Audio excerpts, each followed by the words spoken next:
We're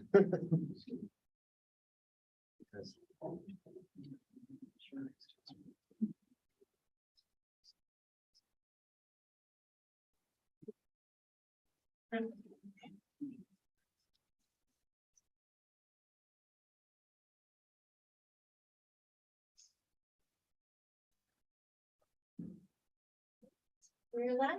All right, thank you. All right, good evening. It is 7 o'clock exactly on Tuesday, August 23rd. And I now call to order the 2102nd regular meeting of the City of College Place City Council. Will the clerk please take roll call?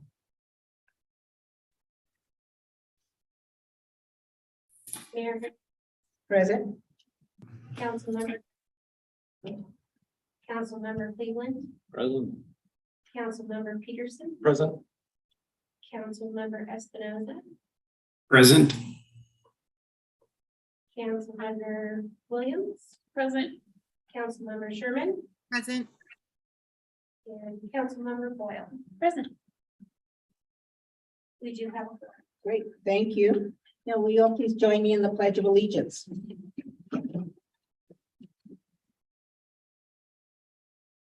I Pledge allegiance to the flag of the United States of America and to the republic for which it stands, one nation, under God, indivisible, with liberty and justice for all. All right, thank you. It's now time for public comment. Sherry, Lisa, did anyone submit a comment in advance? No, we did not receive any public comments. Okay, Do you have one person in the attendees list? okay, so if anyone in the virtual attendance would like to speak, please raise your hand now. And *9 is used to raise your hand if you're connected only by phone. Okay, doesn't look like it. Let's move on to the consent agenda. The consent agenda for this evening consists of the agenda for tonight, August 23rd, 2022, the council minutes from August 9th, 2022. Oh, the short consent agenda too. Are there any items the council would like removed from the consent agenda at this time? If not, is there a motion? I move approval of the consent agenda. Councilmember Williams. And Ms. Councilmember Cleveland, second. All in favor, say aye. Aye. Any opposed? All right, the ayes have it and the motion is passed. We have one presentation tonight, and that's going to be by Finance Director Brian Carlton, who's going to present the 2023 budget schedule. The floor is yours, Brian. Thank you, Mayor. I'll just share my screen here. So we're into another budget season. I'm presenting tonight our budget schedule for the 2023 budget. And we'll just go through the line items here and just give you the timeline and when we plan on having things completed. Is it possible to make that a little bigger?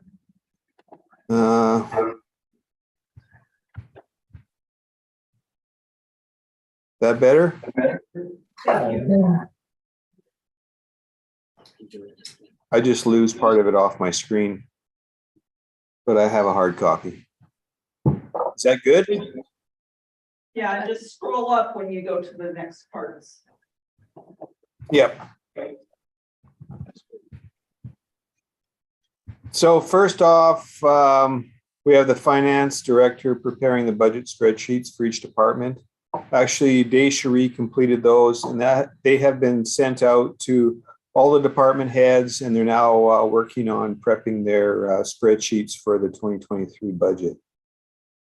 By the second Monday in September, we're required that the clerk request all department heads prepare their detailed estimates of revenues and expenditures for the next year. They will also at the same time be working on preparing their budget narratives that will be included into the budget book. And Following that, the finance director prepares the revenues budget, which actually I'm currently working on now. I've started a draft of a forecast for the 2022 calendar year. And once the forecast is done, then I'll be working on preparing the revenue budget for next year. And that includes estimates from the state, which we get each year, which helps us forecast. By the fourth Monday in September, all the estimates need to be filed with the clerk. The deadline for that is September 26th. Budget narratives have to be into myself by September 9th. Was there a question? No. Then at that point, we'll start compiling all the data into a preliminary proposed budget. And that's between the periods of September 9th and September 30th. During this whole time frame, from the beginning of September through the end of September, Mike will be working on the formation of the CFP plan, including IT and ER&R. I believe preliminaries already been sent out to department heads, at least for the CFP, and the IT preliminary went out late last week. So we're already ahead of the curve and working on those. Through the beginning and end of September, we'll also be working with HR on putting the payroll budget together and finalizing the capital components. From the 9th, September 19th through the 23rd, we'll plan, Mike and myself will meet with each department head and review their expenditure budget in detail. On or before the first business day of October, we're required to have our estimates prepared and a preliminary budget set forth the complete financial program, showing expenditures requested by each department, sources of revenue that are proposed. Later in the month of September, from the 27th to 29th, I'll be working on a PowerPoint presentation for the preliminary budget. We plan on having that ready to present at the workshop on October 4th.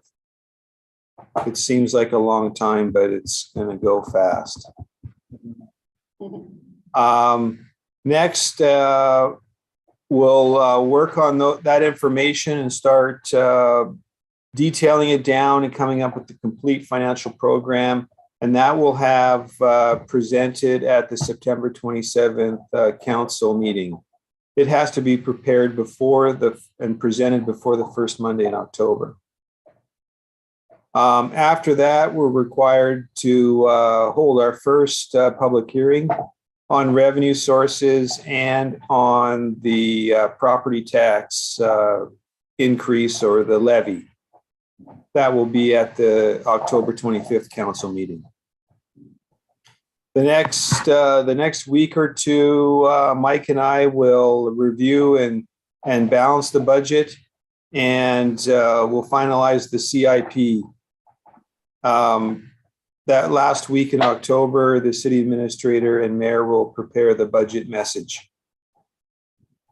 Moving forward, we'll present the preliminary budget and budget message have to be filed with the clerk, and that's required to be done 60 days before the end of the fiscal year.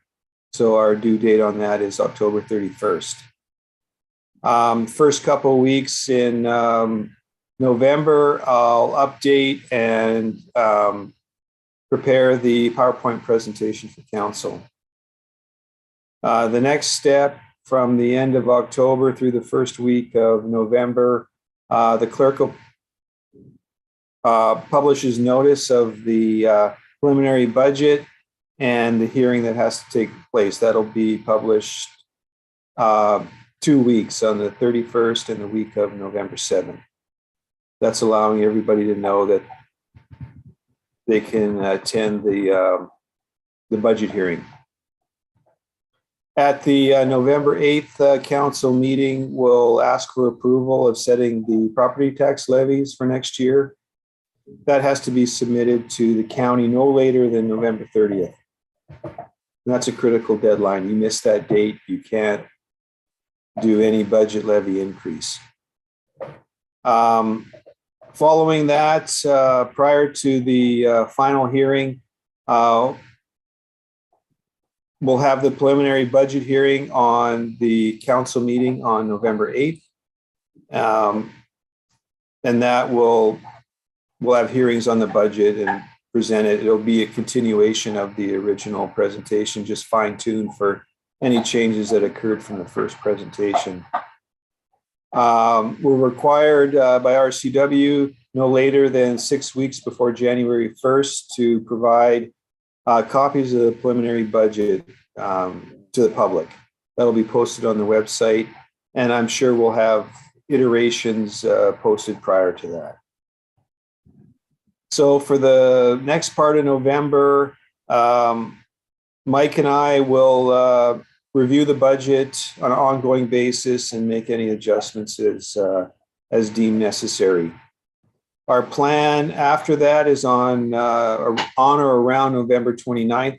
We'll have a budget review with the Finance Committee to go over pretty much the final budget numbers. At that same time, through mid part of November through the beginning of December, we'll fine tune the budget presentation and have it ready for the final hearings. On the workshop on December 6th, we'll present the final budget changes to council. And I have that if needed, if we're complete before that, this sort of, if we need that final workshop to review final changes, we'll use that workshop to do that.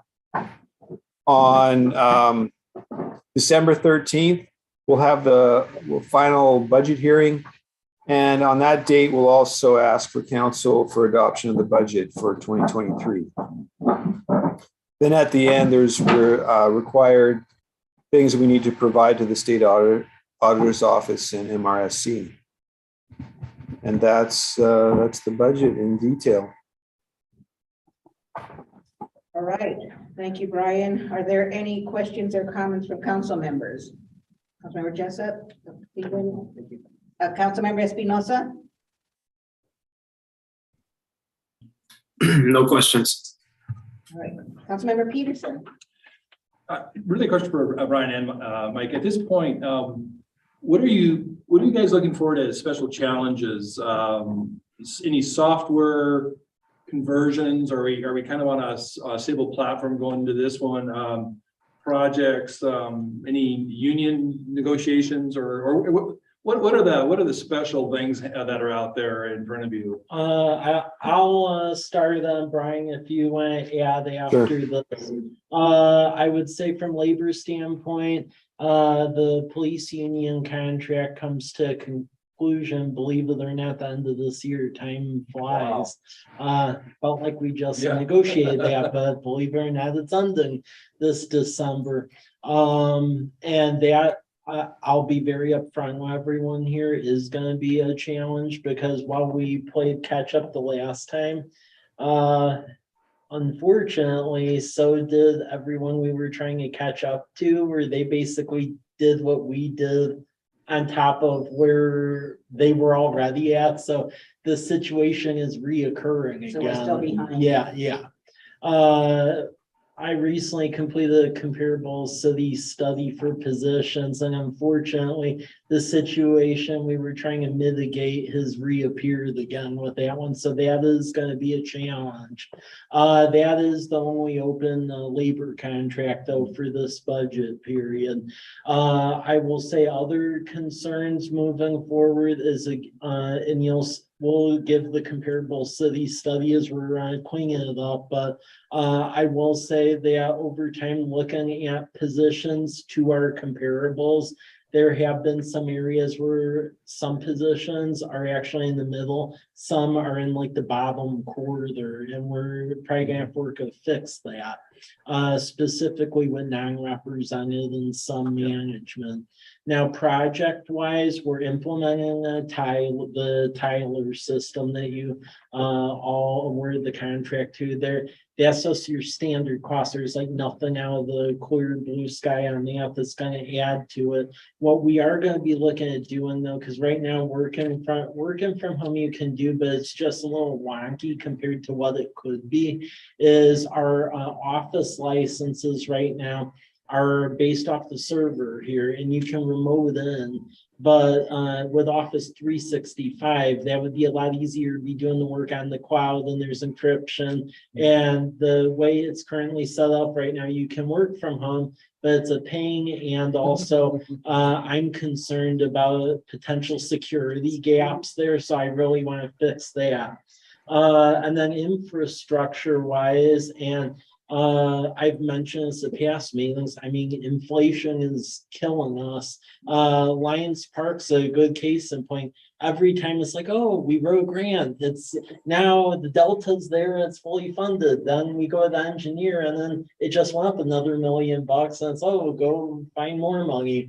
So that's becoming a major issue across the board. And you'll see in the capital facility plan, there definitely are also from the standpoint of trying to like make the workloads more manageable.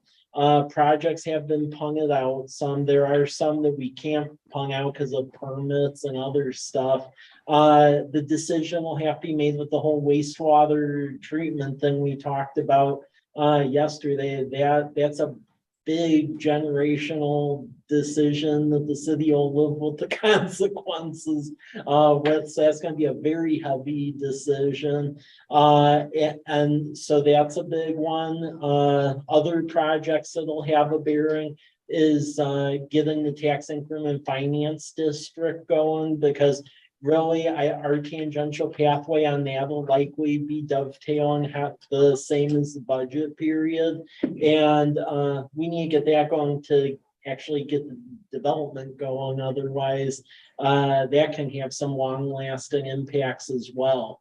I will say compared to other cities, we are holding our own, but we have to be very careful. Brian? Yeah, Mike mentioned the Tyler Technologies implementation. That is all of our financial software, including community development. Those are split into two separate timeframes. We've started the implementation on the financials. We're anticipating that to hopefully be up and running late next year, maybe sooner if possible. So we'll have that ready for the next budget cycle. Community development, they give us a time frame a little bit longer. Hopefully we have that ready to go for January of 2024. It could be faster, but based on their scheduled implementations, they're giving it like 12 to 16 months for community development, where it's 8 to 12 months for the financials. So those projects are underway, and definitely looking forward to getting that put into place. One of the big challenges for the finance department is definitely managing all the grants. One of the good things with Tyler is they have a grant tracking module. So that's really going to be an aid to myself and Dave Cherie in trying to keep track of the grants. It's great to have all the grants, but from an administrative point, it's a task, especially when there's multiple sources of funding on large projects. And then when you get into those and you get into federal dollars, that also escalates the work done at the audit level. So those are the challenges for us. And another big one is getting the tax increment financing up and running and approved so we can, fund that development. Other than that, Mike touched on the other main projects. Brian, one quick call. It's not really a question. It's a, I guess more of a statement. I believe last year you came up with kind of a nice, it was a chart of accounts, explanation between expense, categories and capital. Maybe that's been 2 years ago now. Time flies. I don't know if you recall what you prepared. It was, I think we have a lot of new council members on board right now. And I think that was a very handy tool that separated out, and kind of, it helped to understand the series of numbers and the understanding of the finances. It Right. would be nice at some point if you could present that again, you know, a couple minutes of your time. Yeah, it was last year. I did a presentation. I think we called it Finance 101. So yeah, I can plan to present that again. Probably before we get into the first budget presentation would be appropriate. Good idea. It was very, very good. Thank you. Councilmember Williams? I don't really have a question, but I have a comment based on yesterday's meeting. The more I thought about it, since then, I'm concerned about the timing of especially us having to decide about the ecology grant. Because that is a separate part of ecology a little bit than the people who write the permits. And they were talking about, well, maybe we'd go do the tours in October and then we would see about getting some attorneys to give us some advice. And by that time, we're at the time when we have to give them a yes or no. So I think we should push a bit to have things happen a little bit quicker than we talked about. There was already an email sent about that because of fears I've had. Yeah, the more I got to about thinking about it, the more I'm like, oh, Yeah. that seems like. that. I know really tight. that was So- haunting me last Okay. night, yeah. Yeah, and we can adapt quickly to changes in that. You know, I'll talk with Mike, but we can put in one scenario and then have a second scenario ready that if it changes, we can adapt that to the budget rather quickly. Yes, but I do agree with Mike that this is a generational type decision. And when I said politics yesterday is my concern, it's not so much politics, I think, as it's the administrative side of making sure that we don't set up a disaster for 15, 20 years down the road. And I worry that while we're doing all of this budget work, and then we're also trying to make that decision at the same time, that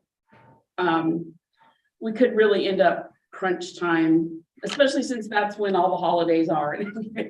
So, We don't want to go into a rush decision. yeah, Yeah, if the decision is to go with a sewer district, then that has a major impact on the budget.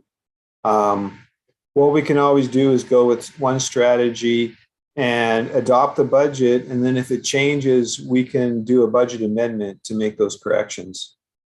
well, yes, and I don't think, even if we do decide to do a district, I doubt that would affect next year's budget, because it's gonna take us at least a year to argue over, all the paperwork and who owns the sewage and blah, blah, blah. Yeah, that's a good point. Mike? Yeah, I was gonna say that as well. When I worked down in the city of Champaign and Urbana, which had a similar issue, it took them about 2 years to get the sewer district constituted. So and keep in mind that even if we go this route of having a joint treatment plant, I would say it's like a pared down phase 1A we're still doing, because we still need to accept some of that money for the screens and stuff like that, because there's a major issue down there with that. So there'll be like a full phase 1A, and then basically working with ecology to ask for grace while we're working through the 1B in the sewer district. But that 1A part is still gonna have to happen. Councilmember Sherman? No questions. Councilmember Boyle? No questions. All right. All right, any other questions? All right, thank you, Brian. Thank you, Mayor. Okay, We do not have any presentations. Oh, that's a presentation. We do not have any public hearings tonight, no action items.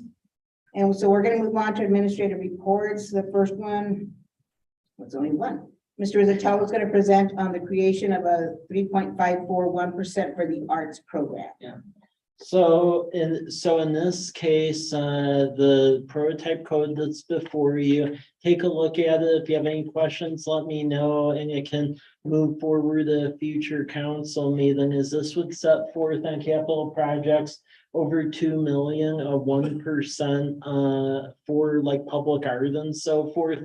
And the benefit of this is when you have a code like this in place, then you're actually able to use some of the grant money as an earmark for public art. Because that's been one of, I would say, our chronic issues in town with people wanting to do art is, we have no money for that. So then it becomes a grant issue, which then goes into all the other fun associated with that. So this becomes a way where instead of having to do like separate grants for art, if you have one of these in place, you then typically can do a set aside from state grants and many federal for public art projects within like corridor improvements and so on and so forth. And when you look at the proposed code, there are carve outs, whereas if there isn't a grant or something happens where we deem it so, then we can be exempt from it. But this does allow a vehicle by which to repurpose money for the public art as we're doing corridor improvements near cities that have this in place. The city of Moscow, Idaho, which about 90% of this was rebranded from. So yeah. All right, let's go through council members for questions. Councilmember Jessup. At the moment, thank you. Okay, Councilmember Cleveland. Councilmember Espinosa. No questions? Councilmember. Okay, Councilmember Williams. I have no questions. I think this is an amazing idea, and if you want to hear 20 minutes about why, ask me later. Councilmember Sherman. No questions. All right, and Councilmember. Boyle. No questions. Thanks, Mike. Just like. All right, then, so there's no no other questions or comments. And thank you, Mike. I think you're putting it together. Yeah. It's great. Okay, there's one informational packet report in your packet for you to review. It's from the police department, I believe, it's our monthly report. And we do not have an executive session tonight, so it is 6:28. Do we have anything? 7:28, is it 7:28? Do we have anything for good of the order? Any other business for good of the order? Councilmember Jessup. I have one, if I may, to make it quick. One, it's positive to be out there, but also a call to action. The College Place High School is August 31st is doing Service Day. I know Paul University does a Service Day. High school is coming back earlier. So they're going to be out and about in the community doing service on August 31st in the afternoon. However, one of the positive things is too, not only is it a good thing, school actually requires 20 hours for students before graduation. There's also a call to action for anyone who's still willing to take on some students. We still have a couple of gaps in the schedule. Something that look, be honest with you, if you can handle 20 or 30 students, that'd be wonderful. But Floors. Can they mop floors? You're saying bring to your house? yeah, I'm not. I feel like to be honest with you, to get it done quick. and the reason, honestly, one of the major reasons we brought this up is because we were bouncing around ideas and we want to get them in the community. There's a property that needs to be cleaned up. Perhaps there's a community section of town that needs to be helped cleaned up for a couple hours, or maybe perhaps there's opportunities for people who are injured or hurt or unable to do their own work themselves. Why not have some teenagers come and support and help? And the school's running it. Amber Bryant is the point person. And of course, it's under school insurance and so on and so forth. So just throw that out there. I have a suggestion about, can they go door to door and do income surveys? It's a great question.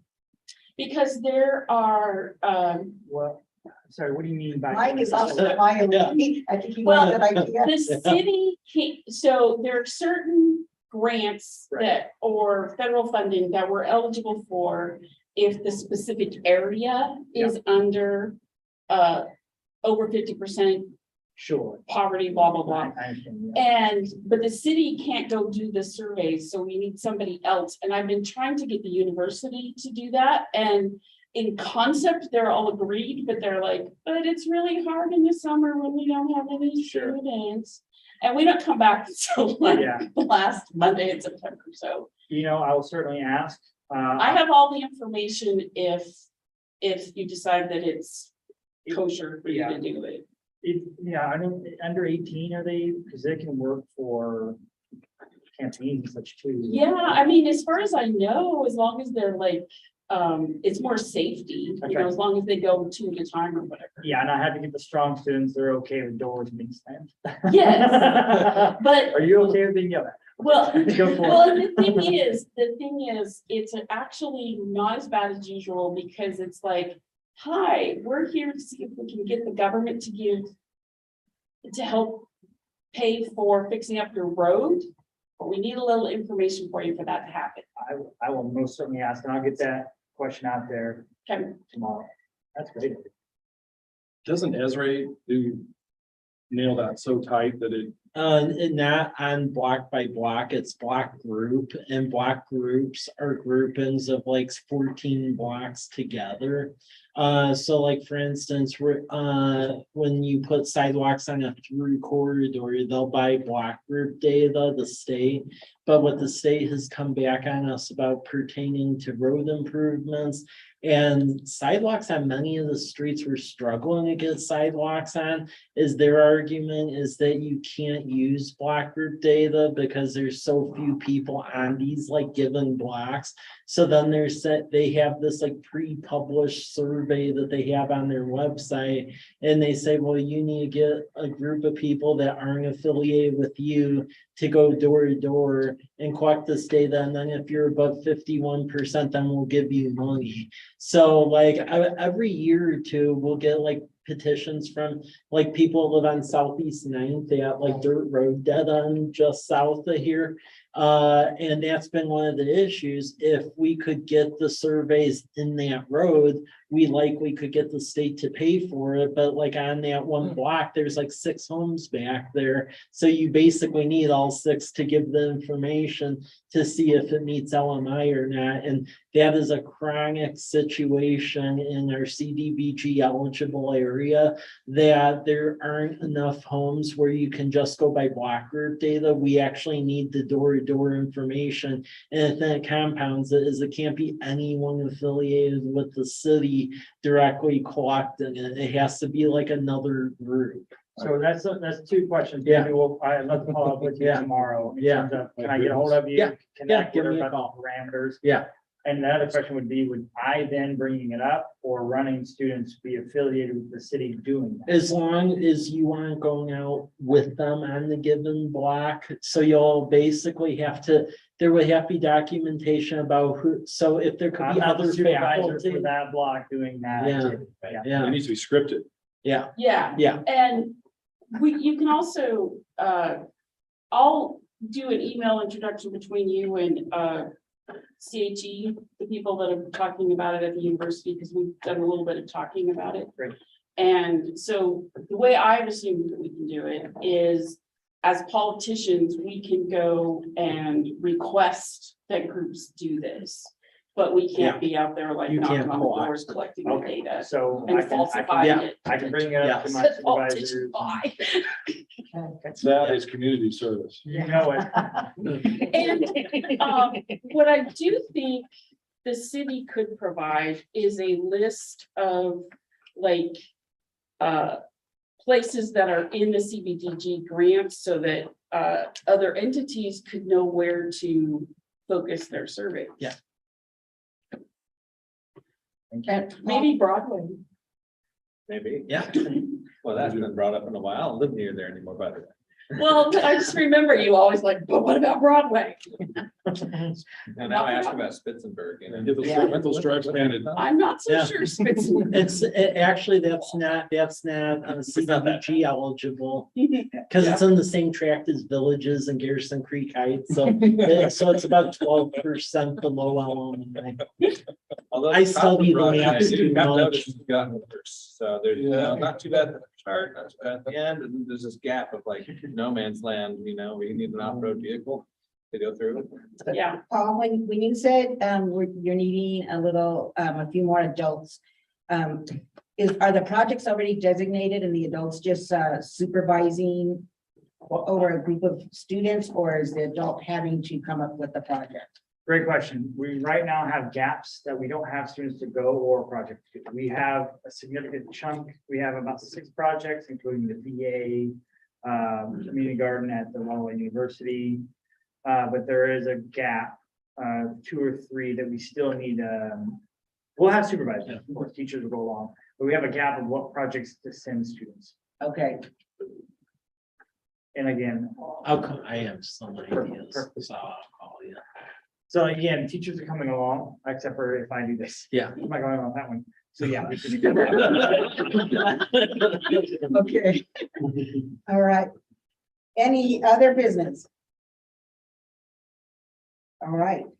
So if there's no more business, do we have a motion to conclude? Make a motion to conclude the meeting. second. Great, we have first and a second. If there's no objections, the meeting is concluded at 7:36 PM. Thank you. Bye-bye, have a good night.